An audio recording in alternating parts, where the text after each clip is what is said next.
Hello and welcome back to Kapp for another episode.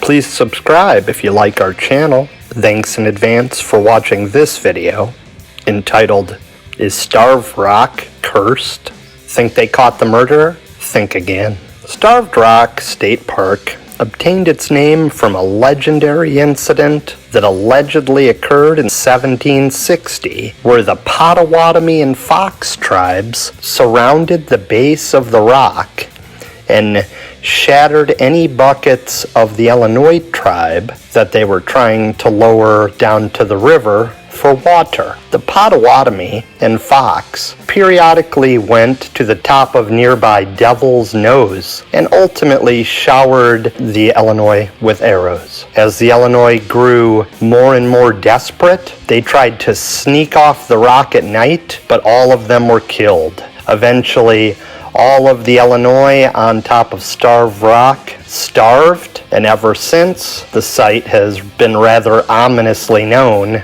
as Starved Rock. While there were no written records to report this event actually happened, the story came down over the years from Native American storytellers. However, due to the strategic location of the rock, we do have evidence that it was used countless times as a battleground. Archaeological excavations have revealed numerous artifacts, including skeletons and weapons used over thousands of years. Now, I'm not sure if this land was cursed by the Indians as a result of the Starved Rock Massacre, but visitors since to the park have claimed to hear groans and other disembodied voices amidst the rock formations. I mean, was that an echo or wasn't it? You know what I'm saying? Perhaps this land was cursed even prior to the Starved Rock Indian incident, however. 1685, Henry de Tonti was the most powerful man in central Illinois. He accompanied LaSalle on his exploration to LaSalle County, and LaSalle left him to hold Fort St. Louis when LaSalle returned to France. During his time in the Illinois River Valley, however, Tonti is rumored to have accumulated over $100,000 in gold, which he in turn buried around Starved Rock. He told a priest about the gold just before he died, but it has never been found despite search attempts in the 1750s by both the French and the Potawatomi. Tonti had one real hand and one iron hand, so I don't know how deep he could have really dug with only one good hand, so maybe he had to bring somebody with him, in which case the gold's probably not there anymore.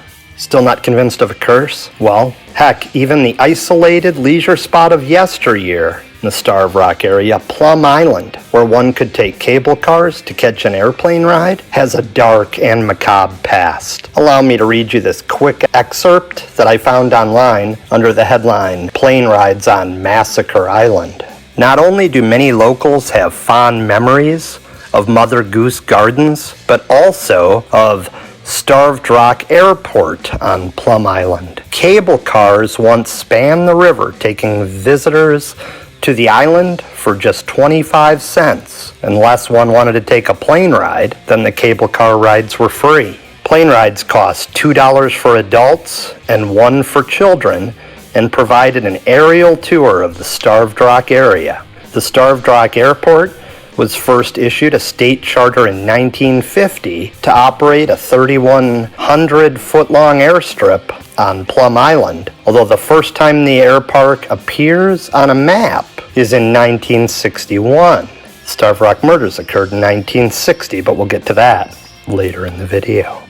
Illinois River floodwaters, back to the excerpt, damaged the infrastructure of the aerial tramway during 1970, and the cable car rides were supposedly unavailable thereafter. The Starved Rock Airport was present on a 1979 organizational chart, but by 1980, the air park was no longer listed in Illinois airport directories. Why was Plum Island once called Massacre Island? During the archaeological excavations in the 1930s, so many skeletal remains were found on the surface, along with charred wood, that the archaeologists hypothesized that there had been a massacre on the island. Some of the artifacts on the island date back to at least 2000 BC, so perhaps there's been a curse there longer than we all know. Still not convinced of a curse? Consider the recent events taking place on March 3rd, 2020, when a 26-year-old male died after a fall at Wildcat Canyon in Starved Rock State Park. Conservation police officials said the man went over a guardrail and ledge where he fell. Police officials said the death is under investigation. However, it is believed to have been intentional. Still yet not convinced of a curse? Well, slightly before the Wildcat Canyon incident, on January 13th, 2020, an Ottawa woman vanished. From what I can see online, police are still looking for Tina Donovan, who yours truly may have or may not have gone to grammar school with, depending on her maiden name. Sure looks like her, though. Anyway, police believe Donovan may have went into the Illinois River near Starved Rock Lock and Dam, but her body has never been found.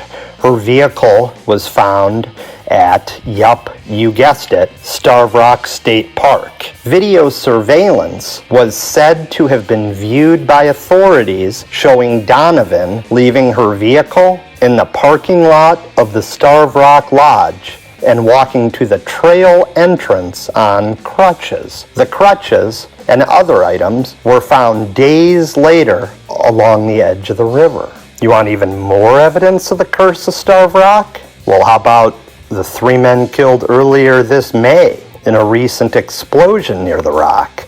The LaSalle County coroner said the men were apparently fishing and relaxing along the Illinois River on Thursday before the black powder substance was ignited in a hole. And in the spirit of saving the best for last, let's not forget the granddaddy of them all, when it comes to Starved Rock at least, the Starved Rock murders. First, we're going to have a quick look back at the timeline of the case, and then afterwards, I will raise no less than 10 points why I think there's some reasonable doubt. And having said this, I was disclosing the outline of my video to my dad, and he said, "Josh, you think there's a conspiracy everywhere." And while that's true to a certain extent, I wanted to at least give everybody kind of an indication as to my particular level of crazy. So for example, I think OJ was guilty as heck. I believe the science and the DNA stuff. Don't care if the glove didn't fit, must have quit kind of thing. And I do think there was a conspiracy around JFK. Like, there's just so much evidence around that I just can't help but think there was more than one person involved.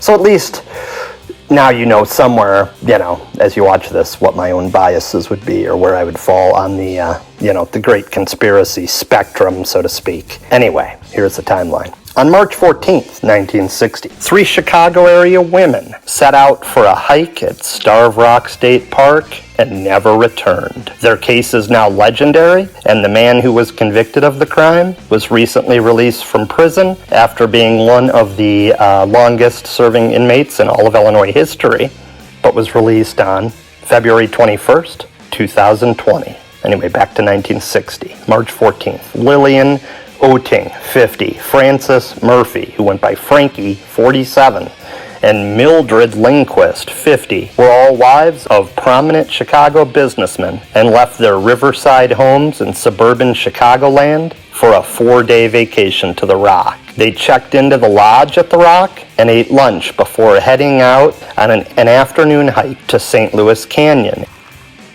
Descending into the canyon, you can feel an eerie presence in the air. The atmosphere around the canyon is very ominous, even 60 years later. Oh yeah, here we go. We're descending into the canyon.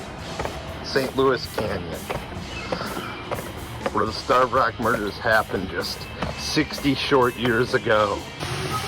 This cave is the site of the 1960 Starved Rock murders, and it looks like a 2-person job to move a body up there.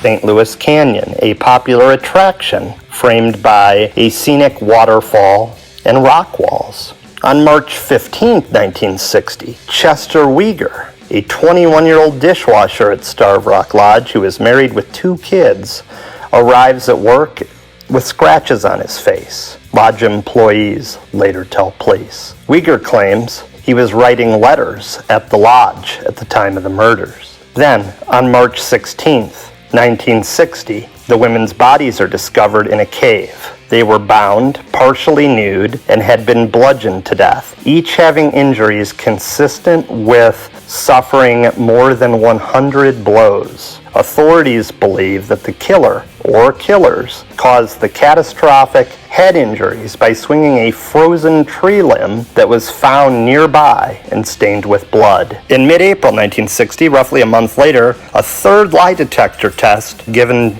to Uyghur fails to link him to the crime. In mid-September 1960, investigators begin 24-hour surveillance on Uyghur after finding lengths of twine similar to that used to bind the hands in a tool shed near the lodge, which had been previously used by Uyghur. They also say Uyghur matched the description of an assailant who reportedly bound a teenage girl with twine, then raped her in a nearby park just months before the Starved Rock killing. On 9/23/1960, Uyghur fails a series of polygraphs. On November 16, 1960, LaSalle County State's Attorney Harlan Warren orders Uyghur's arrest. 11/17/60, Uyghur confesses to the murders and leads investigators in a reenactment of the crime. Prosecutors said Uyghur knew things only the killer could have known, such as the fact that a red and white airplane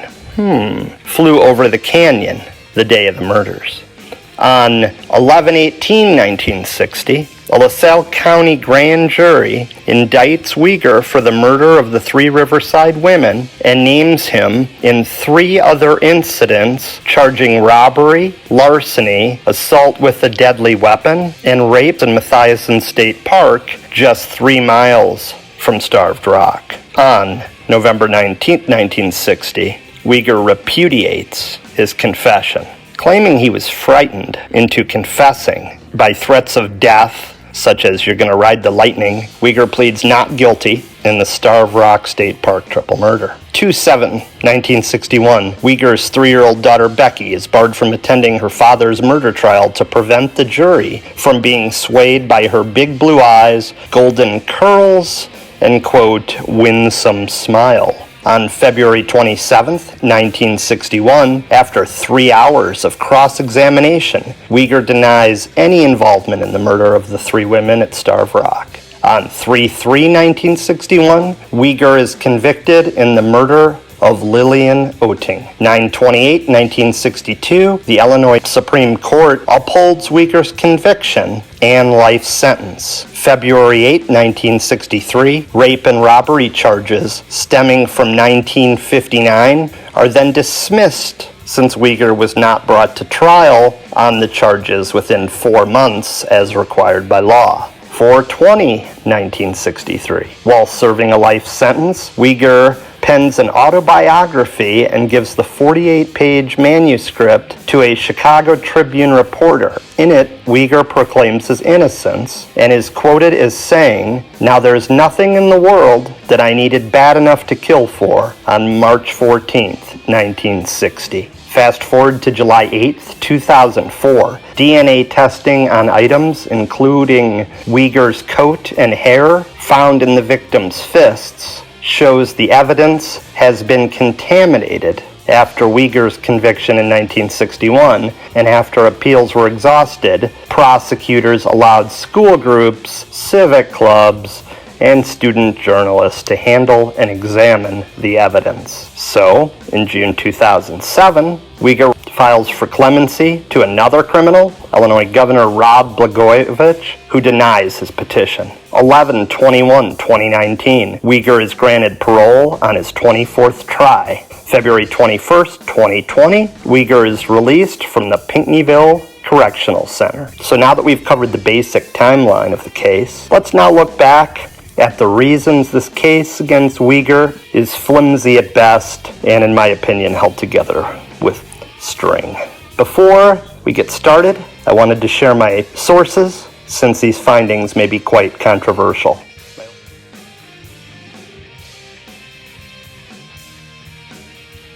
asked how I could disagree with the subject matter expert on this case, Steve Stout, a local reporter who I respect, but I'm willing to go into those reasons at this time.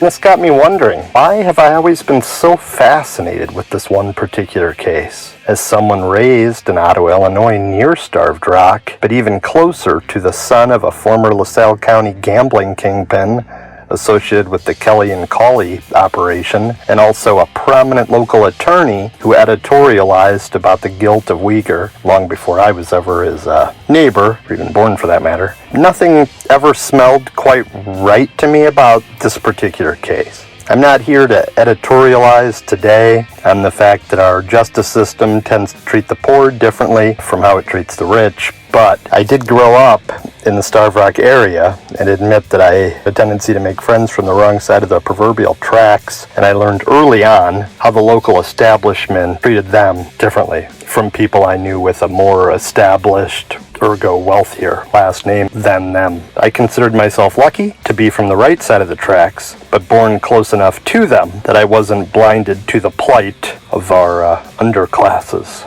I'd like to consider myself on the side of the little guy here, and on the side of truth, or at least on the side of both of them when they happen to collide. When it comes to conspiracy theories, I'm typically pretty middle of the road. My method when it comes to analyzing cases is to be guided by science and fact, or at least hard evidence, without losing sight of the fact that everyone involved in these cases has their own incentives at play. And those incentives rarely turn out to be the pursuit of truth in efforts to create an accurate historical record. So with that being said, let us now examine why the perceived truth of the guilt of Chester Uyghur may not stand the test of time much longer. Now, I'm not saying that any other one particular alternative theory on the case is true, but they all seem plausible enough to bear discussion. Please consider the plausibility of the following arguments and let us know in the comments if, for you at least,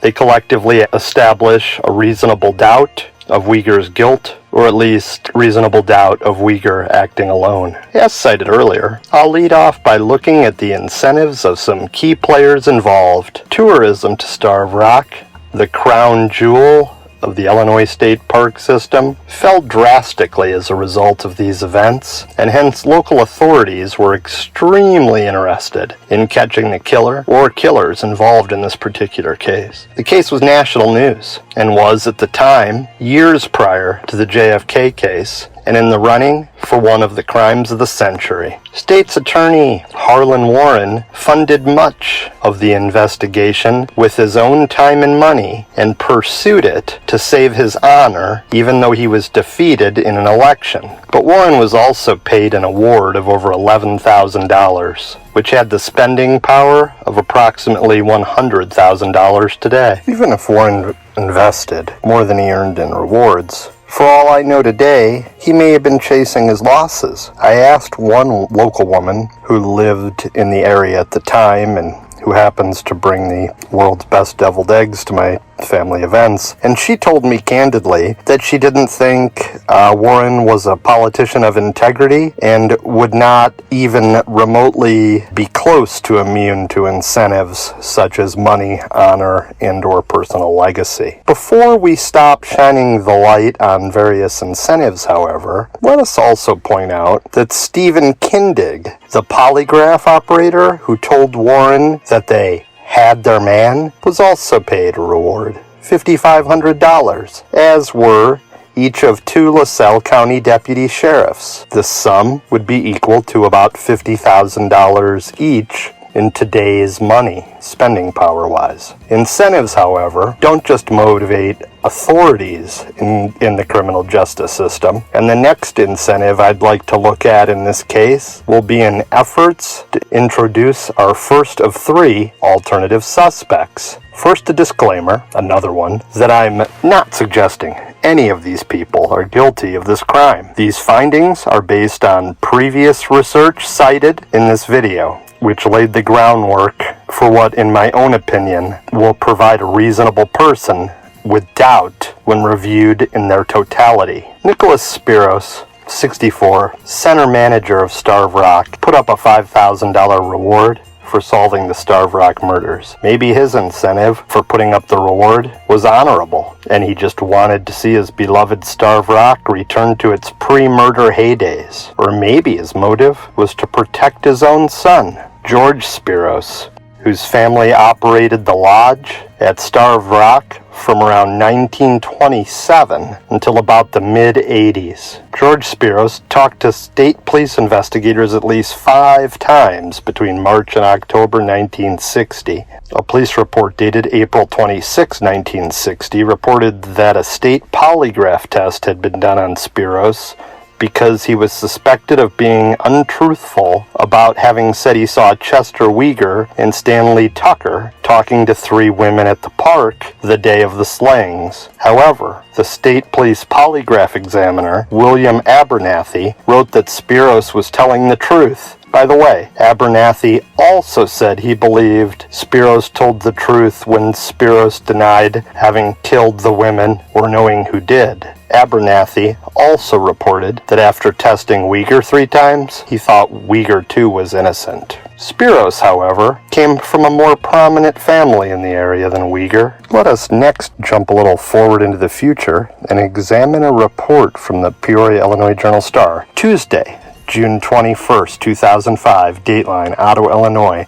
A man who was questioned in the 1960 Starved Rock murders died of a self-inflicted gunshot wound to the head, a LaSalle County coroner's inquest has revealed. George Spiros, 73, was found dead in his Starved Rock State Park home May 2nd by police. Spiros' dog was also found dead. He left no suicide note, and the cause of the dog's death is unknown. LaSalle County coroner Judy Bernard said at an inquest Spiros was diagnosed with cancer several months ago. His disease was not in the end stages at the time of his death, however. LaSalle County Detective David Gunny testified that Spiros had made comments to different people about his health the week before he died. 3 weeks before his death, a defense attorney for Chester Weger asked the Illinois Prisoner Review Board for clemency for her client. Weger's attorney, Donna Kelly, listed Spiros as the suspect in her petition for Weger's clemency, and she asked LaSalle County State's Attorney Joe Hettel to investigate Spiros, and that while Spiros was never charged with any of the women's murders, he helped lead police to Weger after reporting he saw a group of women talking to men in a car. Kelly told the Journal-Star in May that Spiros' suicide could be a coincidence, but it would be an extreme one. Hettel told the Journal-Star that there was no evidence to peg Spiros as a suspect in the murders at this time. The Peoria Journal-Star doesn't seem to mention that according to a 1960 investigative report, Spiros had a receipt from an Evanston store at the time prosecutors said the murders were committed. But what if someone grabbed a receipt from Evanston, about 2.5 hours away from the Rock at the time, to help him produce an alibi? Or what if police didn't have the timeline of the murders correct, and the receipt was generated for Spiros just prior to or just after the crime? Rumors are swirling around Spiros, who supposedly shot himself and his dog. Oddly, there's a rumor that he had just come home from a store in Utica with a big bag of dog food that was found inside. And side note here, is dogicide, suicide combo even a thing? Additional rumors have Spiros being abroad for about a decade in the years following the murder as well. Enter our second alternate suspect. People who believe in Weger's innocence point to a deathbed confession that allegedly occurred in 1982 or 1983. A then Chicago police sergeant named Mark Gibson submitted an affidavit in 2006 that recounted this confession. It was being used in court to support a motion for new DNA tests in the Starved Rock murder case. But more on that later. In the affidavit, Gibson stated that he and his partner, who is since deceased, were called to Rush St. Luke's Presbyterian Hospital to see a terminally ill patient who wanted to, quote, clear her conscience. Could this be the woman that provided Spiros with the receipt? We don't know, but the affidavit then stated, the woman was lying in a hospital bed. I went over toward her, and she grabbed hold of my hand. She indicated that when she was younger, she had been with friends at a state park when, quote, something happened. The woman then told Gibson that she was at a park in Utica and things got, quote, out of hand. Multiple victims were killed and they dragged the bodies. Gibson said that the woman's daughters then cut the interview short, shouting that their mother was out of her mind and ordering the police from the room. In the affidavit, Gibson did not provide the exact date of the interview, nor the woman's name, but said he passed the information along to a detective. The affidavit in question, however, did not address whether or not there was any follow-up or why the confession was not presented until 2006. The alleged confession was not allowed into the court hearings. Could this woman have come down to see Spiros from the city and provided the Starved Rock local with an Evanston receipt to leverage for an alibi when and if the police ever came calling? Clothing that was stacked neatly near the bodies in the canyon could also possibly indicate a woman accomplice, although it does also point to an accomplice or perpetrator with military service, which Chester did happen to have. Maybe these two secrets died with Spiros and the mysterious woman, or maybe one of them told someone else before they passed on, and the secrets will eventually come to light. Speaking of passing on our secrets from this life before moving on to the next one, let's now move on to alternative suspect number 3. Enter Harold Smokey Rona, great nickname, who confessed to his sister, Alice, in 2006 when he was dying of cancer. He made a positive confession about his role and his knowledge of the Starved Rock murders. Alice bravely tells the story of what happened Tuesday, March 15, 1960, around 2:15 p.m. at what they call the Gorman House, just off 178. And I did verify that there was a Gorman mine in that area, so it does seem that there would be a Gorman house. Rona told his sister Alice that the murders were planned 2 years in advance. What was happening in 1958 that would trigger a retaliation crime? Well, a close friend of all the families, Virgil Peterson, who one of the husbands called, was working with Bobby Kennedy on the Senate Rackets Committee, investigating gangsters who were muscling into local unions, perhaps the restaurant and hotel industry. Not all of Smokey's confession seems viable, though, as he inferred as many as 24 people were involved and that at least one of the husbands was involved. Not only does 2 years seem way too long of a lead time for such a crime, especially if being ordered by a spouse, it just seems that many people wouldn't be able to keep a secret for this long. But some further sleuthing around Smokey Rona actually warrants a deeper dive. Years later, something surfaced in a case named People vs. Barrow, where defendant Ronald Barrow was charged with armed robbery, residential burglary, and the 1984 murder of Joseph Oberto in his Cedar Point home. Cedar Point not far from Starved Rock. And at this trial, Smokey Rona testified that he met with the defendant in July 1983 while they were incarcerated in the same cell block at a Maryland prison. According to Rona, he told the defendant that in 1966, a little closer to our Starved Rock murder crime date of 1960, 2 of his friends had committed a burglary in Cedar Point and stole $64,000 that they had found under one of the basement stairs. Rona stated that his friends told him they also found 3 barrels of change in the basement, but that they only took the cash. Rona also told the defendant that his buddies had later discovered that an additional $175,000 was hidden in one of the lower basement stairs where they had not searched. Rona further testified that on February 2nd, 1984, after the defendant was released from prison on bond pending an appeal from a Maryland conviction for armed robbery, he visited Rona in prison. At that time, he told Smokey Rona that he was going going to Davenport, Iowa, because he had, quote, a score there and wanted to visit Rona's son on the way. The defendant also inquired about the robbery of the man in Cedar Point that Rona had told him earlier about. He sought directions to Cedar Point and asked Rona whether he knew what the house looked like that had been burglarized. Quick side note, I'm not sure if it's opened back up yet since the pandemic, but if you're ever out near Cedar Point, they have a petting zoo with a bar at it that you can backroad to. Great barbecue. I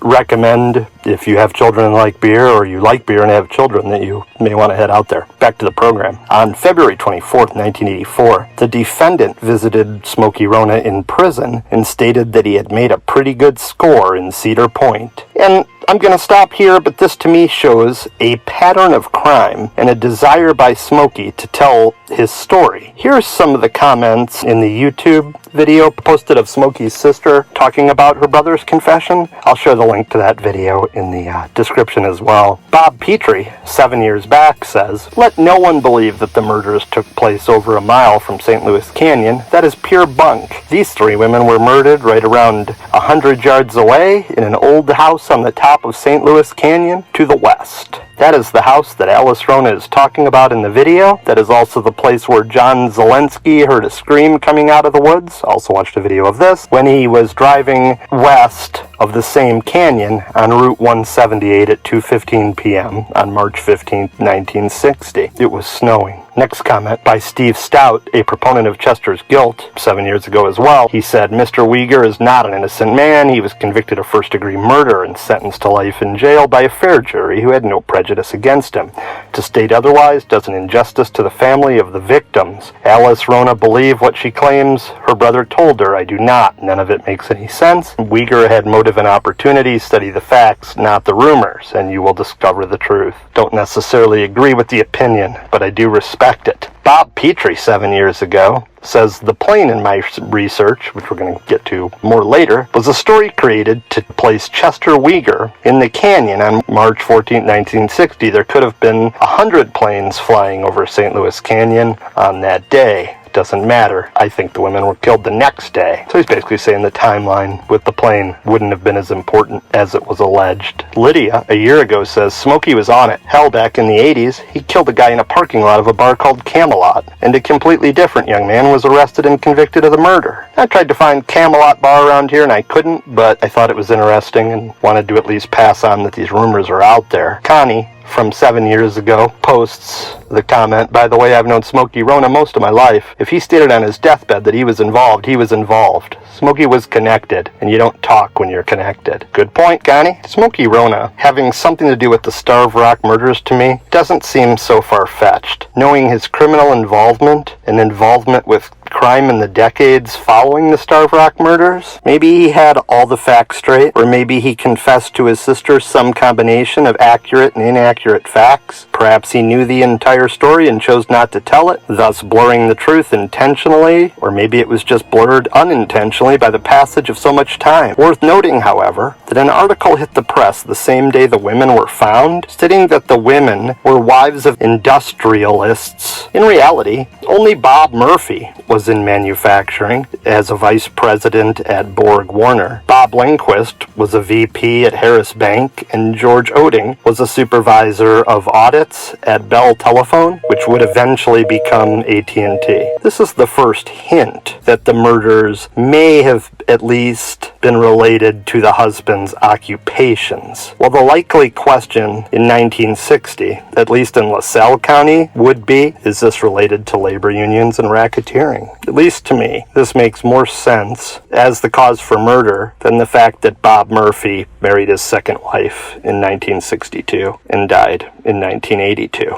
Incidentally, in case you were wondering, George Oding remarried in 1968, he died in 1970, and Robert Lindquist remarried later in life around 1983, and he died in 1987. To support the organized crime theory, at least tangentially, we should also point out that Mad Sam DeStefano was born in Streator, Illinois, not far from Starved Rock. He eventually moved to Chicago and became known as the King of Juice Loans and a political figure fixer. He bragged that there wasn't a trial that he couldn't fix. Sam maintained his ties to LaSalle County. He allegedly bragged that he was paid $28,000 in 1960, a hefty sum of money now, or especially at the time, to be a consultant to criminals. He had a ghost payroll job with the city of Chicago, for which he was never fingerprinted or underwent a background check because of his political connections.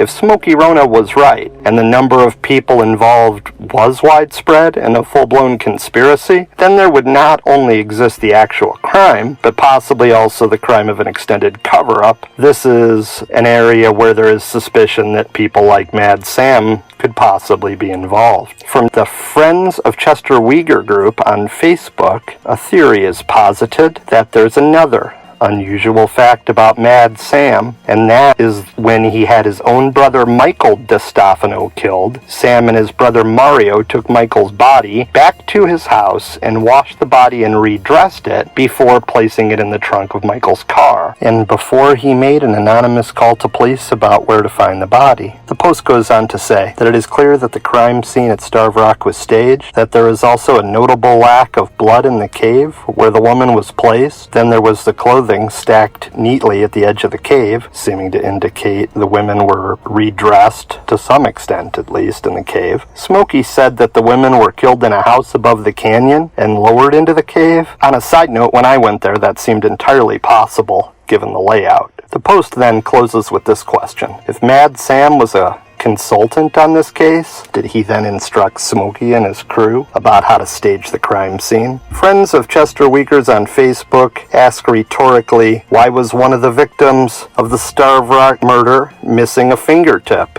And then he answers the question with, who does that? Short answer, the Mafia. Speaking of the Starved Rock murders, quite possibly being committed by connected individuals, ergo organized crime. Did you know that the entire Winders family from Seneca was shot to death in their home on Saturday, March 19th, 1960? Neighbors said they saw lights burning all night Thursday and Friday before alerting authorities. This would indicate that they were killed on Thursday, March 17th, just one day after the women from Riverside were discovered in St. Louis Canyon. This seems like an odd coincidence to me. Multiple murders don't happen frequently in these small rural towns in LaSalle County, and Seneca is even more calm and serene than most of them. It is also odd there was no sign of a struggle in the Winders home. They were all shot once in the head, execution style. LaSalle County authorities were quick to call it a murder-suicide. I say it was an execution, and that the Winders family had some kind of information about the Starved Rock murders. Perhaps they had to be silenced. To help illustrate both the context and rarity of the Winders murders, Dr. Neil Websdale, a professor of criminal justice, conducted a national research project through Baylor University in Texas into domestic violence. In particular, family murder,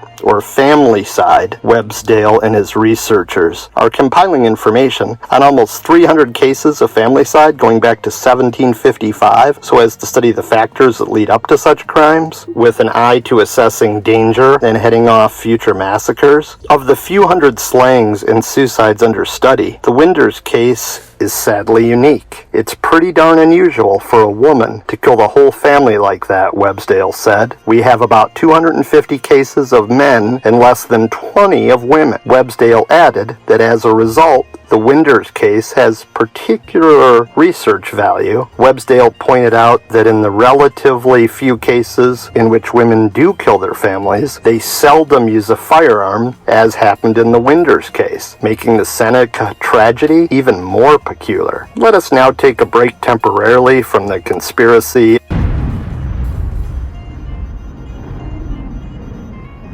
Uyghur's trial took place just prior to two game-changing Supreme Court decisions that were issued just a few years after his conviction. In 1963, the Supreme Court issued its opinion in Brady v. Maryland, which held that the prosecution must produce to the defense all potentially exculpatory evidence. In other words, evidence that is favorable and that might exonerate the defendant. What that means is that at the time of Chester Uyghur's trial, unlike today, the prosecutors were under no legal obligation obligation to turn over evidence favorable to the defense. For example, if the prosecutors processed evidence that implicated someone else, they had no legal duty to provide that evidence to Uyghur and his attorney. And in 1966, the Supreme Court issued its opinion in Miranda versus Arizona, which held that detained criminal suspects, prior to police questioning, must be informed of their constitutional right to an attorney and against self-incrimination. Had this been the law in 1961, the sheriff's deputies would not have been allowed to question Chester Uyghur without providing him these legal warnings. Even more importantly, had Chester asked for an attorney, the sheriff's deputies would not have been permitted to interrogate Chester, and he likely would have never confessed. Now let us address the elephant in the room, or in this particular case, the lack thereof. Chester Uyghur was 5'8", and there's at least one article saying that he only weighed 130 pounds. I'm not saying that Uyghur's diminutive size alone makes this impossible, but I myself have more than a few inches and unfortunately over 100 pounds on Chester, and having been to St. Louis Canyon, I'd have found it very physically challenging to pull 3 bodies up into a cave where they were found. I think even if the 3 women didn't overpower Chester, that at least they would have fought well enough. One of the women, or 2, would have been able to escape if the crime actually transpired this way. I promise to keep this brief, but a quick aside here on the toughness of Chicago women. My mom lived on the south side of Chicago. Anyway, her mom worked as a custodian for the phone company, and my grandma was on the bus and watched one person physically rob the wallet from another one. She intervened until the would-be thief was forced to return that wallet. My grandma was a woman from Chicago, and a tough one at that. I'd have liked her odds against Chester Uyghur in a one-on-one circa 1960, even if he did have a tree branch as a weapon. Not saying all Chicago women are that tough, but there's a lot of tough women in Chicago, and I don't see a guy this size having a physical advantage over 3 of them. Now at this point, you might be saying that a jury of Uyghur's peers must have felt otherwise, and you'd be right. Well, mostly right. The last surviving juror from the Starved Rock murder trial, 92-year-old Nancy Porter, said she found that the confession was implausible, and the idea of an unarmed Uyghur who stood a thin 5'8" overpower 3 women? Unlikely. Still, after a 6-week trial and hours of deliberations, Porter said she gave in to the will of the other 11 jurors. I was a holdout juror, said Porter of LaSalle, a recently retired hospital billing clerk. Everyone else wanted to go home, and I finally said, oh, okay. I didn't change my mind, but I was getting dirty looks, so I gave in. I've been sorry ever since. Now it's difficult to know which side is more likely to be correct in this case. Without a dive into the analysis of the evidence involved,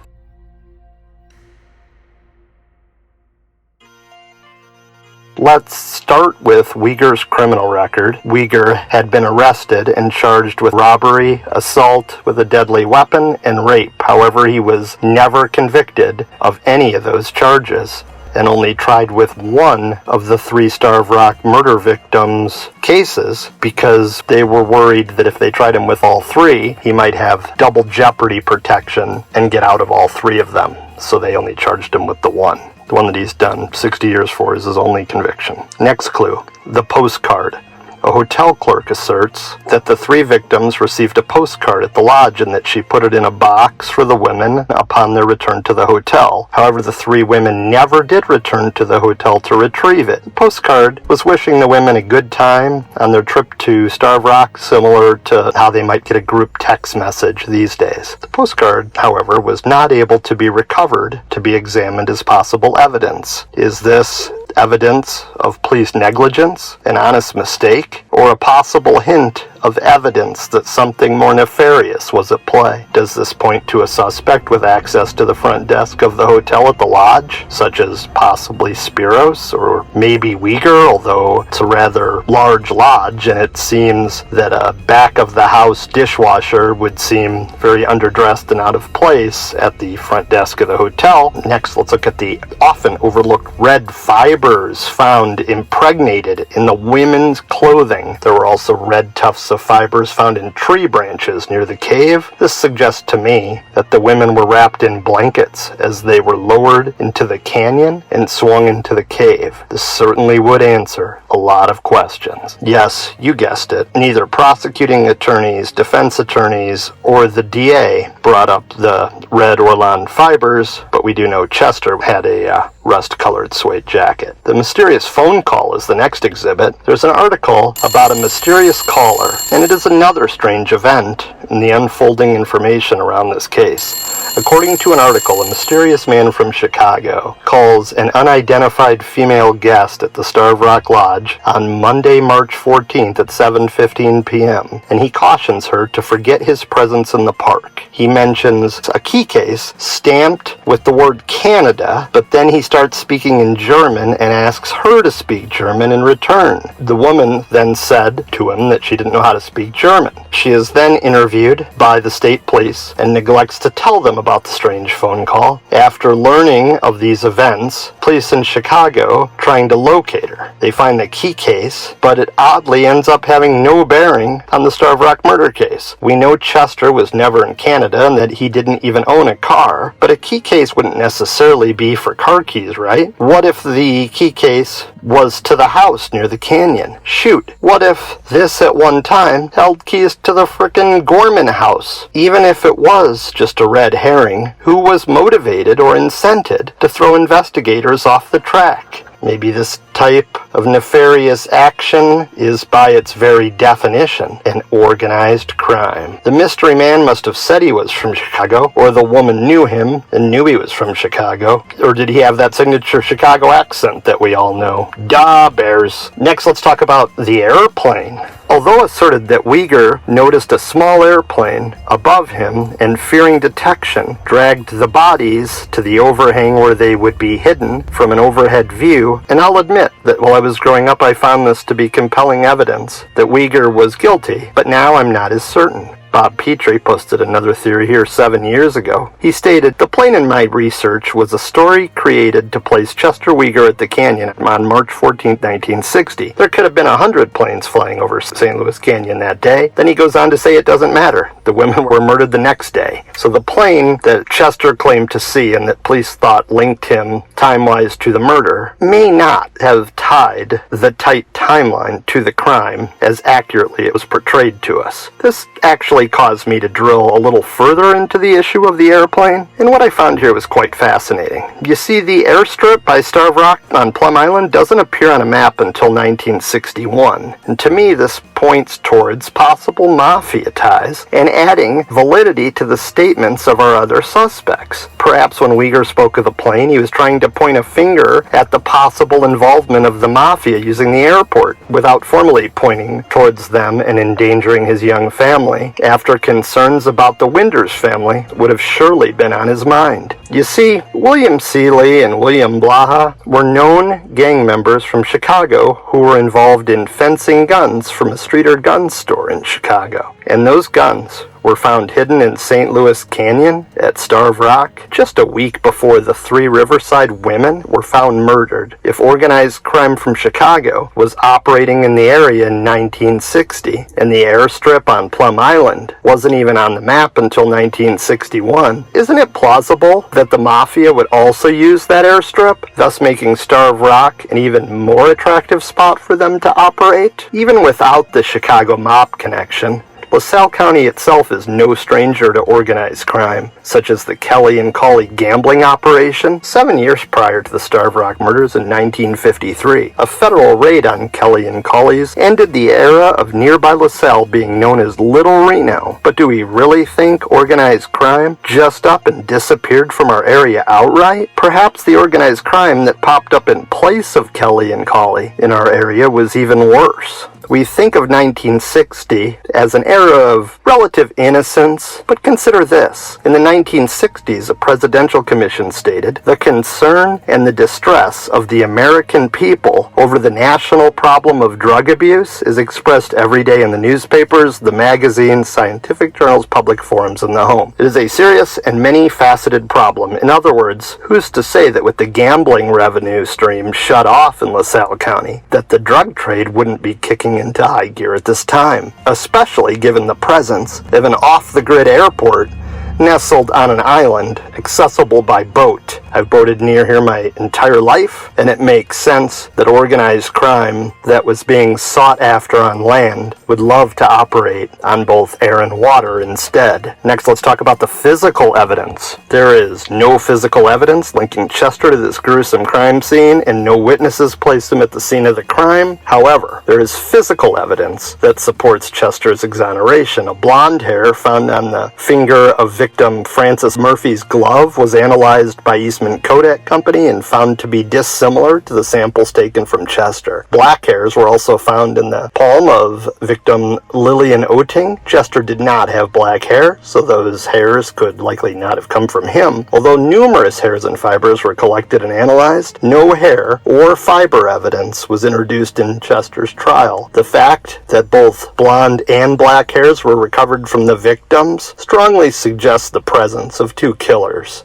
The blood on Uyghur's jacket is the next thing we should talk about. Warren intensified the investigation of the man, and strangely, Uyghur happily cooperated with him. He surrendered a piece of buckskin jacket that he owned so that some suspicious dark stains on it could be examined. It later turned out to be human blood, but in 1960, it could not be typed and matched to any specific victim. In the world before DNA evidence, this would have been good evidence against Uyghur, but I've been raised in a world that would expect a greater level of certainty. I mean, Uyghur boxed, Uyghur shaved, he had a wife and kids. Human blood on his coat certainly doesn't cause me to be certain of his guilt beyond a reasonable doubt. Next exhibit's very interesting as well. The Twine. Using his own money, State's Attorney Warren bought a microscope and began intently conducting a study of the twine used in the murders. His research revealed that there were two kinds of twine used, a 20-ply cord and a 12-ply one. With this information in hand, he sought help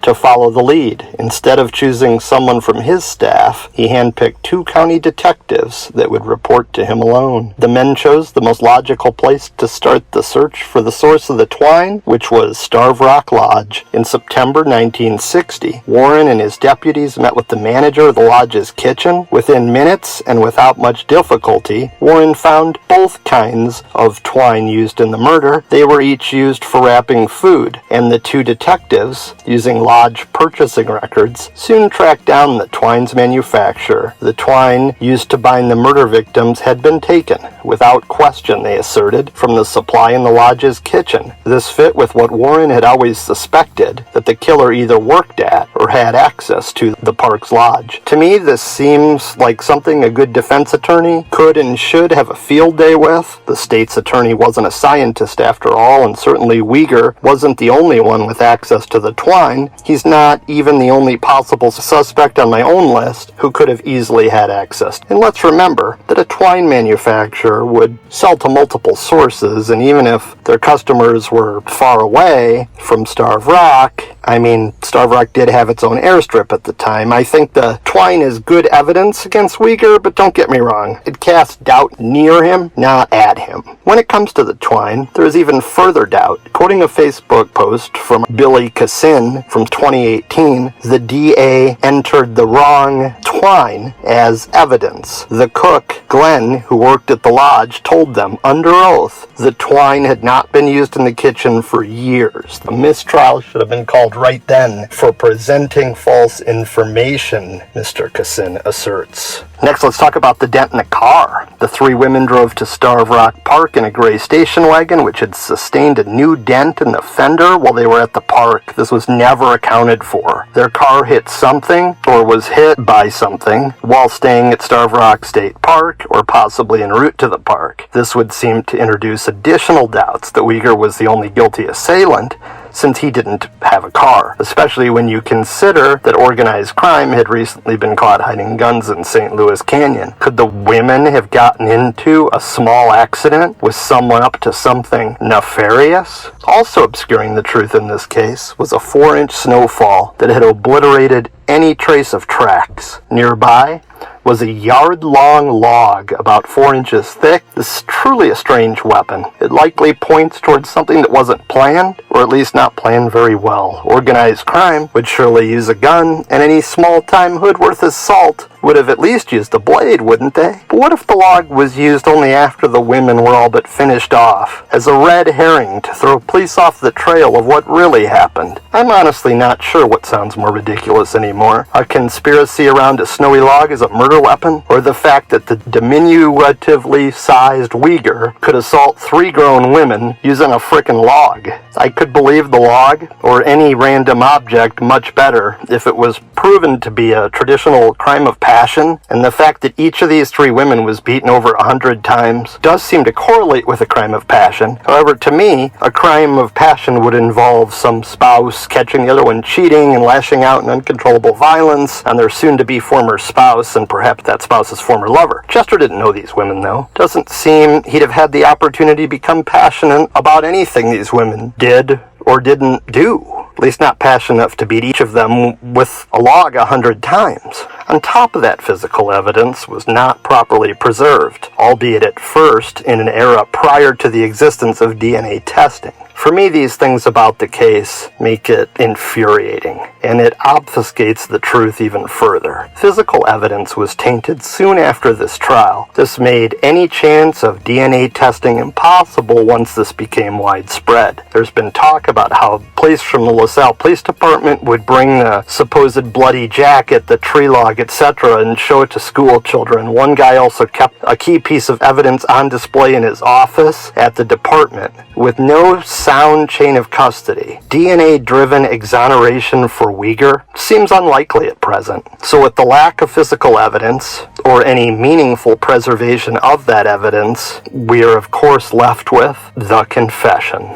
Chester Uyghur was among those who were initially questioned by investigators with the Illinois State Police, and he was interrogated again about a month later by ISP investigators. Chester passed all polygraph examinations associated with his preliminary questioning. In late September, about 6 months after the women were found murdered, Chester was picked up by LaSalle County Sheriff's Deputy William Dummett and driven to Chicago for the administration of yet another polygraph test. Chester was interrogated throughout the day. Deputy Dummett claimed that Chester had failed the test and attempted to persuade Chester to admit guilt, but Chester was maintaining his innocence. Uyghur asserts that Deputy Dummett repeatedly threatened that if he did not sign the confession, he would be sentenced to the electric chair. Shortly thereafter, in October, the Illinois State Police assigned teams of troopers to conduct continuous surveillance of Chester. This constant surveillance continued for over a month. On 11/16/1960, Chester was picked up yet again by LaSalle County authorities for purposes of questioning him yet again. Chester was interrogated for hours, but continued to maintain his innocence. Later on that night, however, despite the fact that there was no physical evidence linking Uyghur to the crime, nor witnesses who had placed him at the crime scene, and Chester maintaining his innocence, warrants were issued for Chester's arrest. Chester was then placed into a lineup regarding a robbery that had occurred at Deer Park and a rape that had occurred at Deer Park in 1959, charges that he was never later convicted on, by the way. Chester was then interrogated yet again. The interrogation lasted late into the night, after having been kept awake by authorities and repeatedly interrogated over a 24-hour period, after having been served with warrants for murders that he steadfastly maintained for 8 months he had not committed. Chester Uyghur, shortly before 2 a.m. on 11/17/1960, gave the deputies a confession.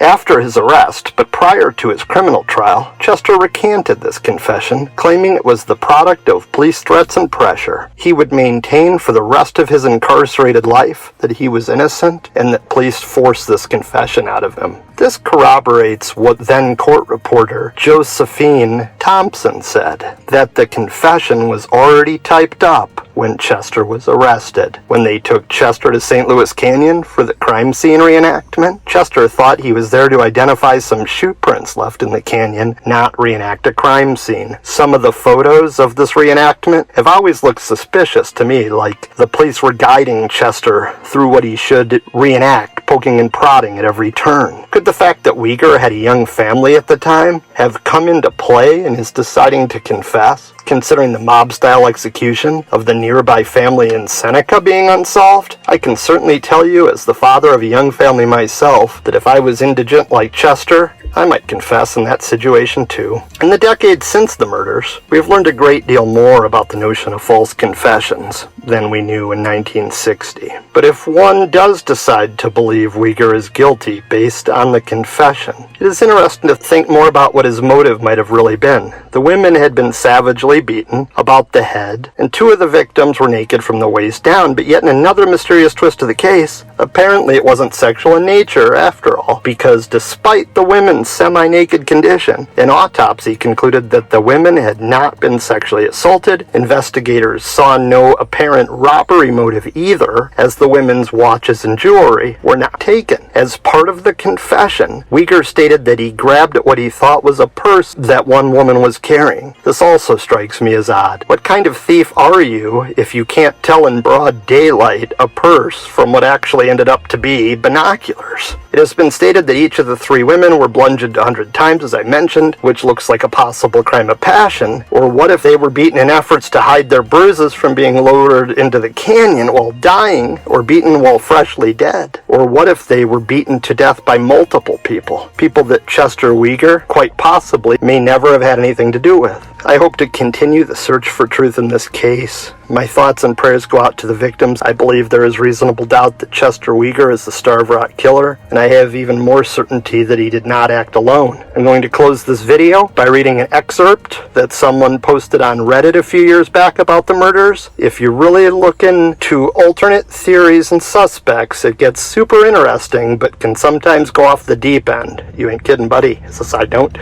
Some believe it was the son of the owner of the land the park is on. Soon after the murders, he was believed to have left the country very quickly. There was one report from a family member of an alternate suspect who said that on his deathbed, he admitted to being the real Starved Rock murderer. The guy's background is also pretty sketchy and links to a house on the grounds of Starved Rock owned by some wealthy people who, this guy says, probably had some involvement, but were never going to be pursued by the police. The house still stands, he says, but is abandoned. Apparently it has a bunch of weird stuff in it, like trapdoors and wall panels that slide open all Scooby-Doo style. Basically, the makings of a murder house. Who knows how legitimate any of these theories really are, though. Anyhow, my take on it, personally, I think it's unresolved in a case of actual innocence. But this poster also ends with a more negative notion, stating there's almost no possibility that the truth can be found. I want you guys to know that I finished writing this episode very, very near to the site where this poster is alleging that the Starved Rock murders actually took place. I rode my bike here this morning and poked around as much as I could, politely at least. Then I quickly departed with a creepy sense of fear, and for the record, not fear of Chester Uyghur. After jumping down one of what turned out to be the biggest rabbit holes I've ever stumbled into, one rivaling the dramatic amount of twists and turns involved in the JFK assassination and its investigation, I wish I could tell you who I thought was the actual killer, but all I can do at present is let you know honestly how I'd handicap the odds. I believe Uyghur is about twice as likely to be innocent as guilty, and the odds that he acted alone are only twice the probability that this horrific event could be attributed to an unexplainable curse associated with Starved Rock and the Starved Rock area and described in detail in the opening of this very documentary. Thanks for watching this episode here on Kapp. Please subscribe to the channel and stay tuned for more content.